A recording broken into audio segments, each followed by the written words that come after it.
வணக்கம். ராமநாதபுரம் மாவட்டம் கடலாடி தாலுகாவில் மழையால் பாதிக்கப்பட்ட விவசாயிகளுக்கு உரிய இழப்பீடு வழங்க கோரி தமிழ்நாடு வைகை விவசாயிகள் சங்கம் மற்றும் பாதிக்கப்பட்ட விவசாயிகள் மாவட்ட ஆட்சியர் அலுவலகத்தில் மீண்டும் முளைத்த நெல்மணிகள் மற்றும் பாதிக்கப்பட்ட பயிர்களை கொட்டி ஒப்பாரி வைத்து போராட்டத்தில் ஈடுபட்டதால் பரபரப்பு நிலவி வருகிறது. ராமநாதபுரம் மாவட்டம் கடலாடி வட்டத்தில் பேய்குளம், சிக்கல், சிறைக்குளம், பி. கீராந்தை, கொத்தங்குளம், தனிச்சியம் உள்ளிட்ட ஊராட்சிகளுக்கு உட்பட்ட கிராமங்களில் இந்த ஆண்டு 15,000 ஹெக்டேரில் சம்பா பருவ சாகுபடி செய்தனர். இந்த நிலையில் பருவம் தவறி பெய்த மழையின் காரணமாக சம்பா விவசாயம் பாதிக்கப்பட்டதை அடுத்து மீண்டும் விவசாயிகள் இரண்டாவது முறையாக சம்பா சாகுபடியை தொடங்கினர்.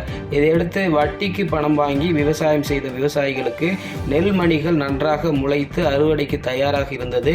இந்த நிலையில் கடந்த வாரம் ராமநாதபுரம் மாவட்டத்தில் பெய்த தொடர் மழையின் காரணமாக அறுவடைக்கு தயாராக இருந்த நெல் கதிர்கள் வயலில் சாய்ந்தது மீண்டும் முளைக்க தொடங்கியது. இதனால் கடன் வாங்கி செலவு செய்த விவசாயிகள் செய்வது அறியா பரிதவிக்கும் நிலையில் பாதிக்கப்பட்ட விவசாயிகளுக்கு ஏக்கருக்கு தலா ரூபாய் 25,000 மழை வெள்ள நிவாரண நிதியும் பாரத பிரதமரின் தேசிய வேளாண் காப்பீடு திட்டத்தின் கீழ் முழுமையான தொகை வழங்கிட நடவடிக்கை எடுக்க வேண்டும். விவசாயிகள் கூட்டுறவு வங்கிகளில் வாங்கிய பயிர்க்கடன்களை முழுவதுமாக தள்ளுபடி செய்ய நடவடிக்கை எடுக்க கோரி தமிழ்நாடு வைகை விவசாயிகள் சங்கம் மற்றும் பாதிக்கப்பட்ட விவசாயிகள் 500க்கும் மேற்பட்டோர் இன்று மாவட்ட ஆட்சியர் அலுவலகத்தில் சேதமடைந்த நெல் பயிர்களை கொண்டு வந்து கீழே கொட்டி ஒப்பாரி வைத்து அழுது போராட்டத்தில் ஈடுபட்டனர்.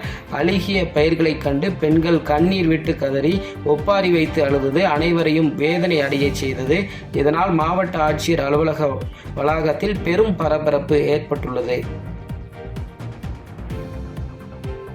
பாதகம் செய்பவரை கண்டால் நாம் பயம் கொள்ளலாகாது பாப்பா. மோதி மிதித்துவிடு பாப்பா, அவர் முகத்தில் உமிழ்ந்து விடு பாப்பா.